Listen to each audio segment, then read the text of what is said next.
It's in the Rolls-Royce. Look at the stars on the ceiling. Wow, it's like I'm back home. What did you pay for this spaceship? It is perfectly okay to want something nice. Let's start there. And for many people, after they've had their Hondas and their Toyotas, they still want something a little nicer. Some people even deem Mercedes and BMW as the creme de la creme. And then there is the exotic class, which is usually reserved for people who make six-figure plus incomes and usually can afford more than half of their disposable income to a particular car. Now, this is kind of a sidebar here, but many people, when they aspire for these cars, oftentimes forget there is even a higher bracket of cars that exist beyond that. Such include Bugattis, Bentley, and Ferrari, but no class of car has quite the ring of the bell like Rolls-Royce. You see, Rolls-Royce has always been a car for not just the gentleman, but the elite gentleman. Cars for a very long time started off with the upper echelon class and then dwindled into the mass markets as more and more companies like Ford and Toyota moved in. But some companies never left the elite class, and Rolls-Royce would be one of them. What's up, guys? My name is Chris, and welcome to The Breakdown, where we talk about everything cars, news, and reviews. If you're new to the channel, welcome. If you're not, welcome back. So there is something to be said about Rolls-Royce. Rolls-Royce has been known for some of the finest quality materials, impeccable reliability, and honestly, some of the most beautiful designs of automotive history. And while all of those things are nice to the automotive enthusiast, there became a trend where more and more people decided that they too wanted a Rolls-Royce, not for the specs, but for the clout. In this video, we will be going over not only Rolls-Royce's heritage and legacy, but more importantly, how Rolls-Royce became cool. With that being said, stick around and stay tuned because you are now watching The Breakdown.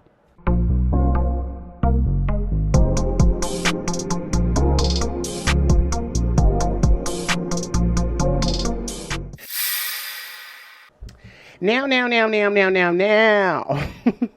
So before I get started, if you're new to the channel, I always offer what's called historical context. Now, I'm going to try to go through this as briefly as possible, but I want you to remember I am packing over 125 years worth of information in probably less than 30 minutes. Hopefully, I stay on time. So if I miss some things, just let me know in the comments and I'll go back and retrace them for you, try to answer the questions as best as I can. Anyway, Rolls-Royce for a very long time has been kind of the pinnacle of automotive excellence. You see, right before there was Rolls-Royce, there was Daimler, and of course the Derailleur brothers, who of course created the first sedan, as I talked about in my other video about the downfall of sedans. And so the automotive boom is kind of alongside the Industrial Revolution, where a lot of technology is kind of forth and coming. But the thing is that even though, as with we see technology today, such as when the iPhone first dropped, technology is usually reserved for the elite class. Now, Rolls-Royce begins its history back in 1904, forming a partnership between not just Sir Charles Rolls, but also Henry Royce, as well as their partner Claude Johnson, who of course was kind of the meshing genius behind Rolls-Royce, and he would be considered to be the hyphen in between Rolls and Royce. I don't know why he decided to go as the hyphen and not as his name, but I guess it made it a cleaner design. And so between Henry Royce and Charles Rolls, they hit it off when they first met in Manchester back in '04. And so they really had a forming relationship, as Mr. Rolls already had his own automotive business going, and Sir Henry Royce was working on developing himself to become better, because for a long time he had come from some really unfortunate situations. And so this would be an amazing opportunity for him to really help get his family out of the gutter. So between the two and Claude Johnson, they formed an allegiance. You hear me? No car company would be able to stand what they were about to give us. The first product from Rolls-Royce would be the Silver Ghost. Now, I'm gonna go ahead and tell y'all this. The Silver Ghost was a baddie. The Silver Ghost is an amazing piece of work. It is what we define as the perfect car. According to Autocar back in 1907, it would be called the best car in the world, which is a pretty heavy feat. The Silver Ghost was not only smooth and refined, but it was reliable and it was punchy. Now, granted, the horsepower was on the slower side for today's standards, but anything was better than walking.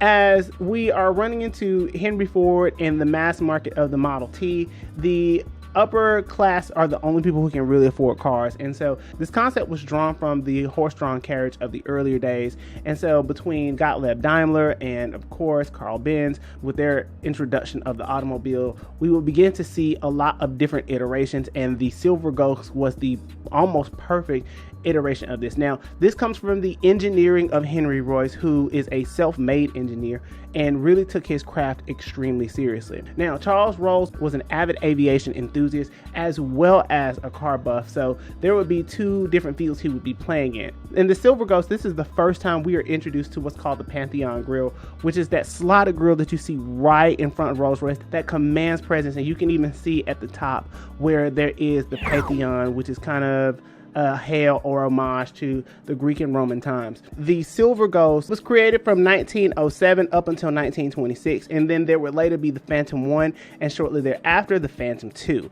Rolls-Royce at the time that it was introduced had the people talking. Everybody was introduced and curious about the development of the Rolls-Royce. One interesting fact is that the Rolls-Royce was made not only in England, but it was also made in Springfield, Massachusetts. And so that would be kind of the first time we get a little bit of globalization from the British in kind of forming a relationship of the upper class. As we all know, also the United States was on the up and up during the early 1900s. Now, this is also the first time we are introduced to the Spirit of Ecstasy emblem on the hood, which is considered to be a very scandalous but artistic homage to Miss Eleanor Thornton, who was an English actress who would later perish in the SS Persia in 1915. And the controversy goes is that basically she was the secretary of John Edward Scott Montague, and he was the second Baron of Beaulieu. And so this is very huge controversy. And so because he had his own magazine and pretty much was supposed to be married,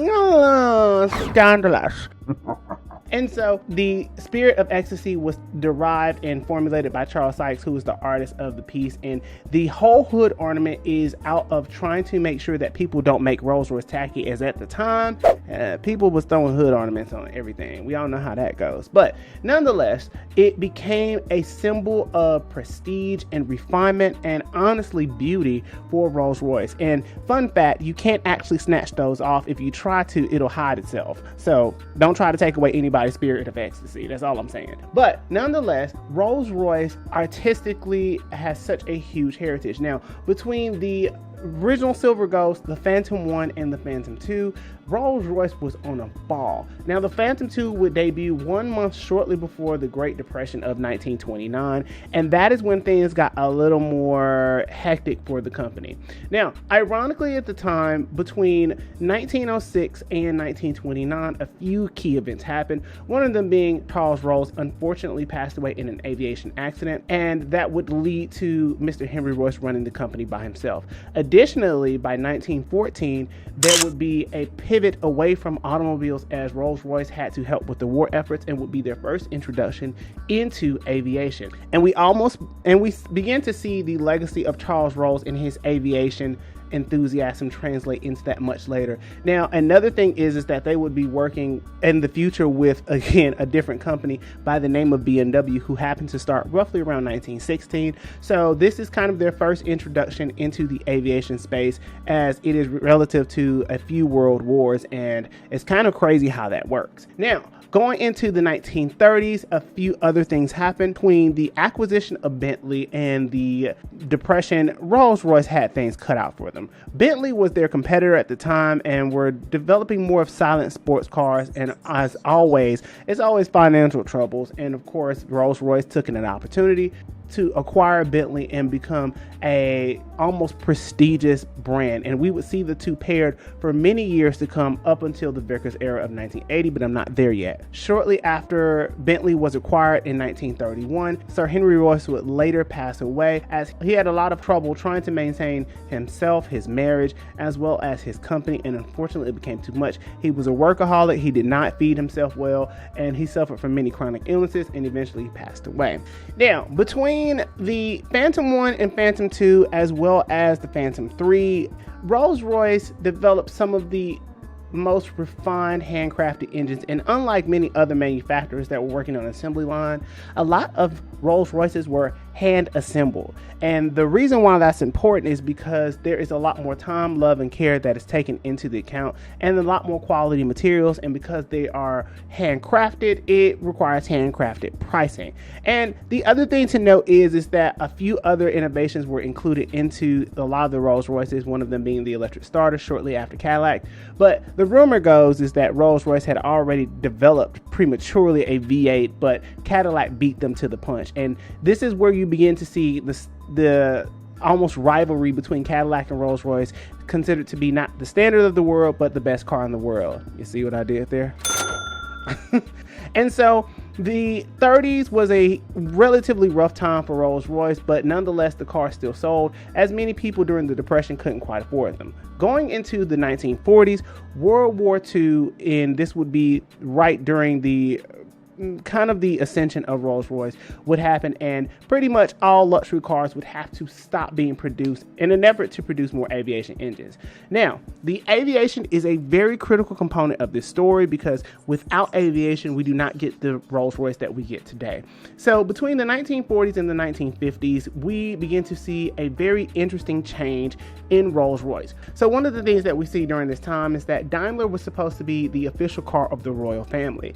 And once the contract had expired, it was kind of like, we don't know if we want Daimler anymore. And I would like to speculate and argue that that was partly because of the World War II that had just ended.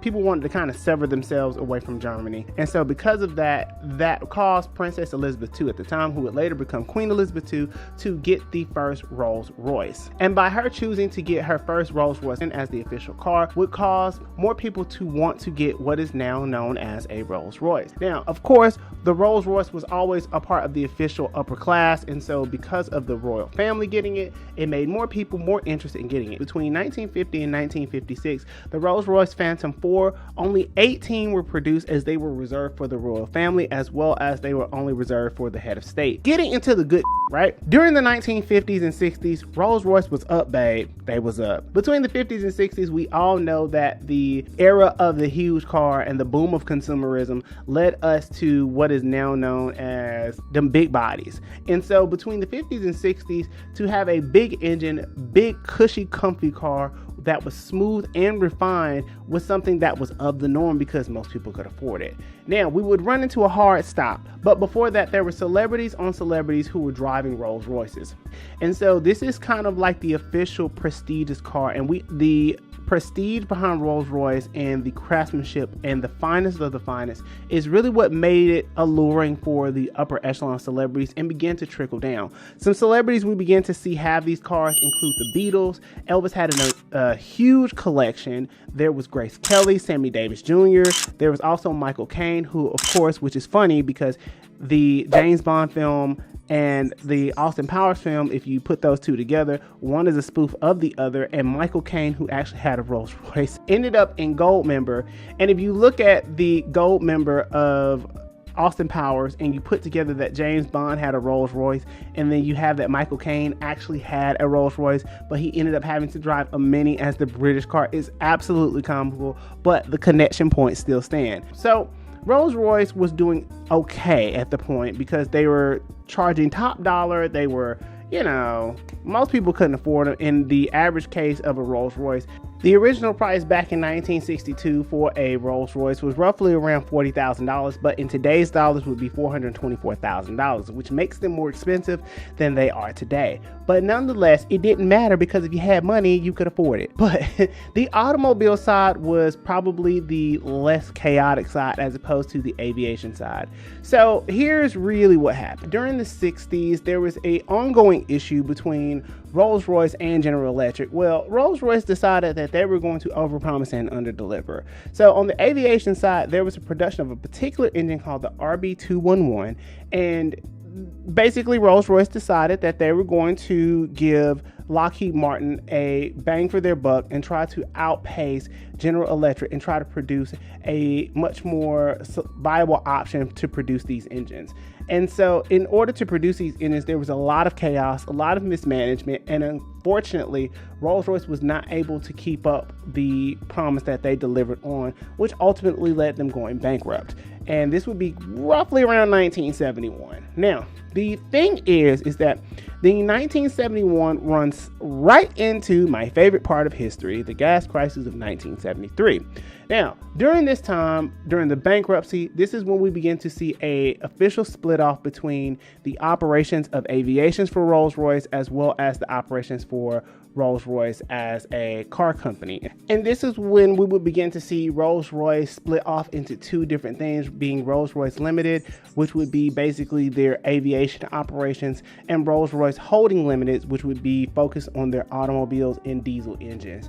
And so this is a big point, because 2 years later, the gas crisis of 1973 would happen and create even more chaos, as Rolls-Royce would now be in a bigger struggle because many people simply could not afford to put gas in their cars, and this trickled upwards as many people were not buying big cars. They were focusing their efforts on small cars and really downsizing in not just America but worldwide. So this becomes a huge struggle because it's basically the 1-2 punch, and essentially they could not afford to keep up their operations, and so thus they would be later bought by Vickers. Now, between the time of 1970 and 1980, a very key moment in pop culture would happen. The mention of Rolls-Royce is one of the first times that hip-hop has a handshake to Rolls-Royce to let them know that we see you, bitch.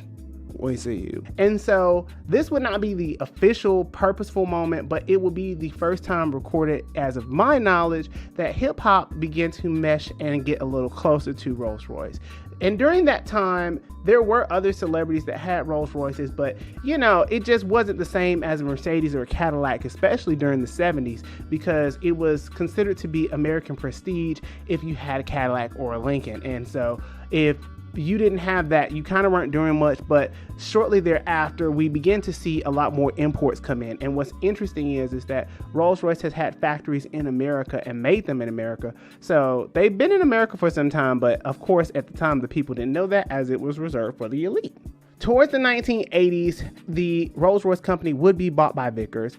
And so because they were bought by Vickers, this is when we begin to see a little bit of malaise like the Americans in just the design. And one of the most infamous commercials is the Grey Poupon commercials with Rolls-Royce. And so according to a rep from Rolls-Royce in an interview from Rolls-Royce, they kind of named that as the dark era of Rolls-Royce, but that's really not where we're going here. So being bought by Vickers had intended to take Rolls-Royce up into its intended glory, but they couldn't really quite do it the way that they intended to. And so the aviation side is really what drives the automotive side, so you kind of can't forget that. But between 1987 and a few years later, there also will be another moment in pop culture, which would be these two special guys, perhaps you know them, Eric B. and Rakim, who had their second follow-up album, which would be Follow the Leader. Now, what's interesting about this moment is that Rolls-Royce hadn't really been heard of, but this would be one of the first times we would see it within the hip-hop community, as this would be a cover piece for Rakim and Eric B. And this almost solidifies the relationship between hip-hop and Rolls-Royce. So fast forward into the 90s, and we begin to see more and more hip-hop and rap celebrities take on to Rolls-Royce, and we begin to see a few other movies take on to Rolls-Royce, as it's kind of homage to old Britain. But a lot of the reason why people ended up going with Rolls-Royce and Bentley as opposed to any other car was because is that they were supposed to represent the finest quality of materials. So 1998, Vickers decides that they cannot uphold Rolls-Royce operation anymore, and they're pretty much going to sell it off.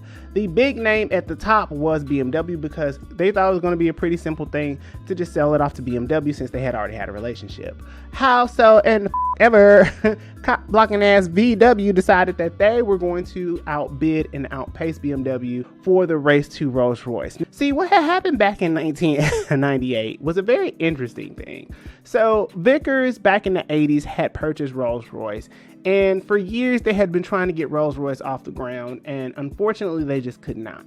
So, and when I say off the ground, meaning financially, Rolls-Royce by no short had any problems being popular, but it was definitely trying to get the finances in the better positioning.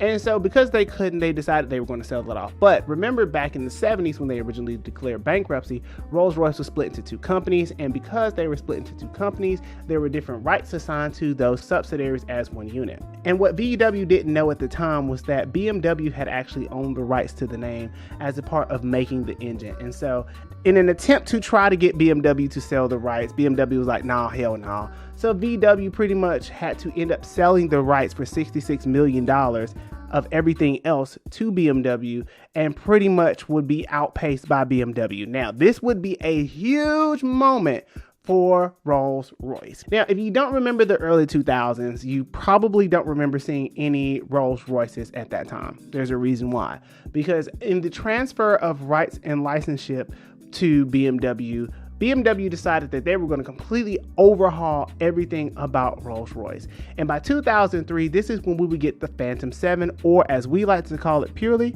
the Phantom.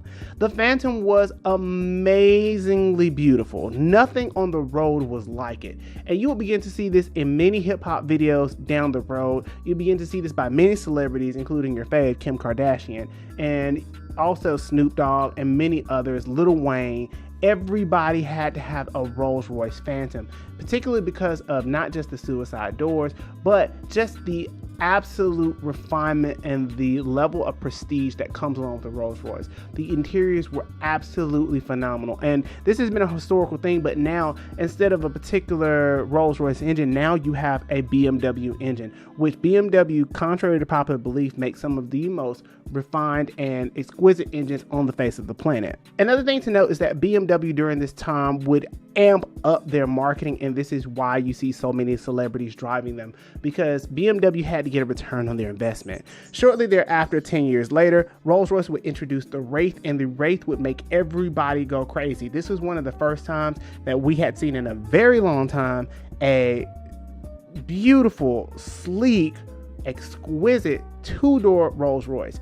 And between the marketing of BMW, between the uphill battle of trying to be financially sound, Rolls-Royce Limited, which is now their new company formed by BMW, Rolls-Royce Limited has absolutely become a truly amazing icon in not just pop culture, but within society itself. And that in turn is how Rolls-Royce became cool. With that being said, you guys, leave me a comment below and let me know your thoughts on Rolls-Royce. Have you ever thought about even thinking about aspiring for one? Or is it just a pipe dream for most of us and we just going to look at it in magazines? And with that being said, thank you for sticking around if you made it this far into the video. And until the next one, I will see you guys later.